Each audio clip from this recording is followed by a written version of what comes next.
ആനയെ കൊടുത്താലും ആശ കൊടുക്കരുതെന്ന് പറയാറുണ്ട്. നീറ്റ് പരീക്ഷാ വിവാദത്തിൽപ്പെട്ട് ഉലയുന്ന ലക്ഷക്കണക്കിന് ഉദ്യോഗാർത്ഥികൾക്ക് ആവേശം കൊടുത്ത ശേഷം പാറ്റ പാർട്ടിക്ക് എന്തു സംഭവിച്ചു? ഡൽഹി ജന്തർ മന്ദിറിലെ പ്രകടനത്തിന് ശേഷം ഇനി എന്ത്? മന്ത്രിയെ പുറത്താക്കാൻ സർക്കാരിന് 7 ദിവസത്തെ സമയം കൊടുത്തിട്ട് പാറ്റ പാർട്ടിയുടെ അമരക്കാരൻ അഭിജിത്ത് ദീപ്കെ എങ്ങോട്ടാണ് പോയത്? സോഷ്യൽ മീഡിയയിൽ നമ്മൾ കണ്ട ആവേശം എന്തുകൊണ്ട് ഡൽഹിയിലെ തെരുവിൽ കണ്ടില്ല? കഴിഞ്ഞ കുറച്ച് ദിവസങ്ങളായി ഇന്ത്യൻ സോഷ്യൽ മീഡിയയിൽ ഏറ്റവും കൂടുതൽ ചർച്ച ചെയ്യപ്പെട്ട പേരാണ് പാറ്റ പാർട്ടി. നീറ്റ്, CBSE പരീക്ഷകളിലെ ക്രമക്കേടുകൾക്കെതിരെ യുവാക്കളുടെ വൻ മുന്നേറ്റമാണ് നമ്മൾ കണ്ടത്. അമേരിക്കയിലിരുന്ന് അഭിജിത്ത് ദീപ്കെ എന്ന യുവാവ് ഇതിന് നേതൃത്വം നൽകിയപ്പോൾ വലിയ പ്രതീക്ഷയായിരുന്നു. രാജ്യവ്യാപകമായ ഒരു വലിയ പ്രക്ഷോഭത്തിന് അവർ ആഹ്വാനം ചെയ്യുമെന്നാണ് എല്ലാവരും കരുതിയത്. എന്നാൽ ജന്തർ മന്ദിറിലെ പ്രകടനത്തിന് ശേഷം കണ്ടത് മറ്റൊന്നാണ്. വിദ്യാഭ്യാസ മന്ത്രിയെ പുറത്താക്കാൻ സർക്കാരിന് അവർ 7 ദിവസത്തെ സമയം അനുവദിച്ചു. എന്നിട്ട് 7 ദിവസത്തെ അവധിയും പ്രഖ്യാപിച്ച് അഭിജിത്ത് എവിടെ പോയി? ഇതോടെ ചോദ്യങ്ങൾ ഉയരുകയാണ്. സോഷ്യൽ മീഡിയയിൽ കണ്ട ലക്ഷങ്ങളുടെ ആവേശം എന്തുകൊണ്ട് ഡൽഹിയിലെ സമരപ്പന്തലിൽ കണ്ടില്ല? വെറുമൊരു 7 ദിവസത്തെ അന്ത്യശാസനം കൊണ്ട് ഈ പോരാട്ടം അവസാനിച്ചോ? ജന്തർ മന്ദിറിലെ ആ പ്രകടനത്തോടെ പാറ്റ പാർട്ടിക്ക് മതിയായോ? ഇപ്പോൾ രാഷ്ട്രീയ വൃത്തങ്ങളിലും പൊതുജനങ്ങൾക്കിടയിലും ഒരു ചോദ്യം സജീവമാണ്. പാറ്റ പാർട്ടിക്ക് പിന്നിൽ ആരാണ്?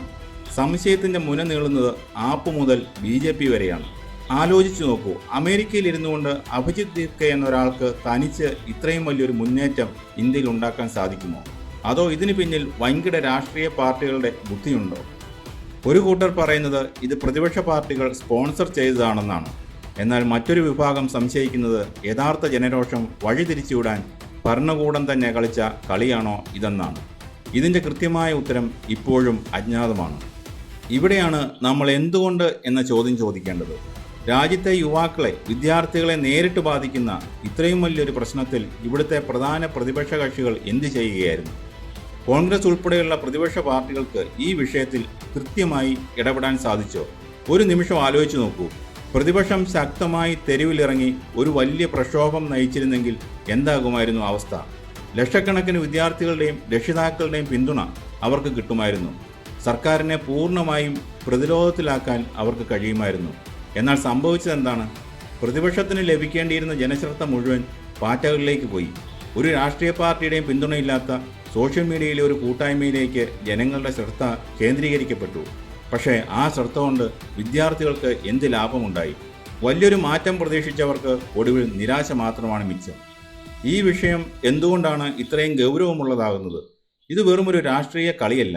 ഇത് രാജ്യത്തിൻ്റെ ഭാവിയെ ബാധിക്കുന്ന പ്രശ്നമാണ്. നീറ്റ് പരീക്ഷയ്ക്ക് വേണ്ടി വർഷങ്ങളോളം ഉറക്കമൊഴിഞ്ഞ് പഠിച്ച ലക്ഷക്കണക്കിന് കുട്ടികളുണ്ട് നമ്മുടെ നാട്ടിൽ. അവരുടെ സ്വപ്നങ്ങളാണ് ഇവിടെ ചോദ്യം ചെയ്യപ്പെടുന്നത്. ഇത്രയും വലിയൊരു യുവജന മുന്നേറ്റത്തെ വെറുമൊരു 7 ദിവസത്തെ അന്ത്യശാസനത്തിൽ ഒതുക്കി തീർത്തത് വലിയൊരു വീഴ്ചയാണ്.